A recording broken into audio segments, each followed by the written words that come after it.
Good morning students. Next topic है हमारा colloidal state of matter of class 12 surface chemistry. तो इसमें हम पढ़ेंगे colloidal state of matter. Thomas Graham 1861 में उसने स्टडी किया rate of diffusion of solution of different substance through plasmid membrane और एनिमल मेम्ब्रेन। थॉमस ग्राम ने स्टडी की कि कितनी डिफ्यूज़न होती है, कोई भी चीज़ जब किसी में मिलाई जाती है कितनी उसकी डिफ्यूज़न हो रही है, कितनी मिल रही है वो, और वो कितनी पास कर रही है किसी एनिमल मेम्ब्रेन या प्लाज्मिड मेम्ब्रेन से।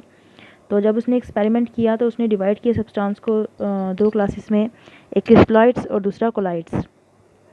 तो जैसे सब्सटेंस जैसे ये हैं सॉल्ट, शुगर, यूरिया है, ये ऑब्टेन्ड होते हैं किससे, क्रिस्टलाइन फॉर्म में, और इस ये जब डिज़ोल्व किए जाएँ तो डिफ्यूज़ टोटली हो जाते हैं और पास हो जाते हैं पार्चमेंट मेम्ब्रेन से, तो इनको बोलते हैं क्रिस्टलाइड्स।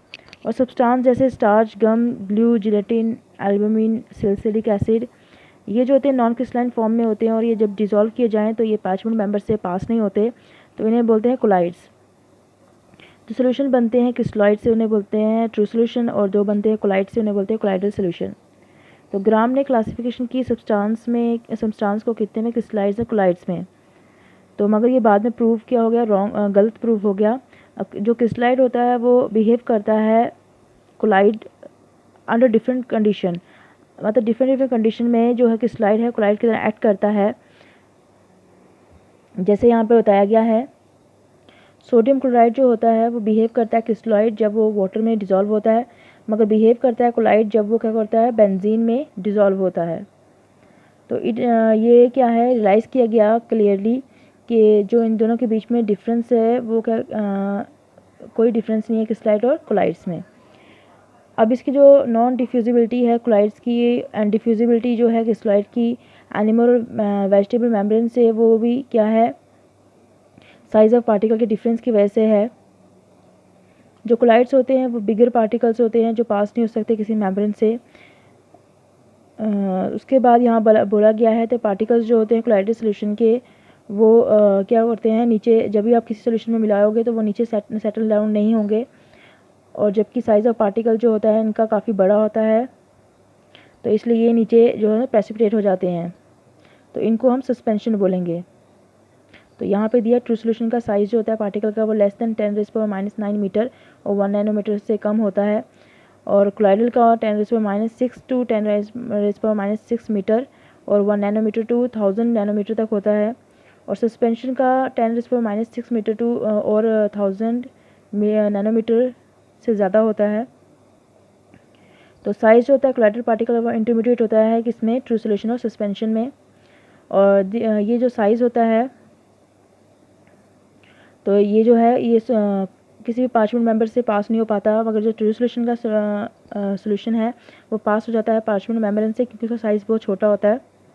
तो कोलाइडल स्टेट ऑफ मैटर जो है हम इसको डिफ़ाइन कर सकते हैं कि स्टेट इसमें साइज़ ऑफ पार्टिकल जो बहुत मतलब थोड़ा इंटरमीडिएट होता है ट्रू सोल्यूशन और सस्पेंशन के, जो साइज़ जो है 1 to 1000 नैनोमीटर है, और ये पार्चमेंट मेम्ब्रेन से पास नहीं हो पाता है।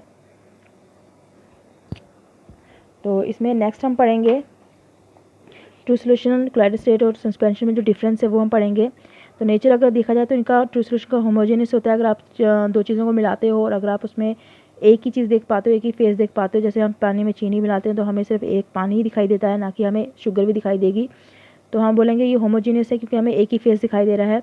हेटेरोजेनियस कोलाइडल सोल्यूशन होता है अगर दो चीज़ों को मिलाया जाए और आपको दोनों चीज़ें अलग दिखाई दें, उसे हेटेरोजेनियस बोलेंगे, तो ये भी हेटेरोजेनियस है। और पार्टिकल साइज़ का मैंने आपको पहले ही बता दिया। अब फिल्टरेबिलिटी है, ये क्या है, pass through ordinary filter paper, ordinary filter paper से पास हो जाता है, एनिमल मेम्ब्रेन से भी ये ऑर्डिनरी फिल्टर पेपर से पास हो जाता है, मगर एनिमल मेम्ब्रेन से पास नहीं होता, और ये एनिमल मेम्ब्रेन से पास नहीं होता क्योंकि इसका साइज़ बहुत बड़ा होता है।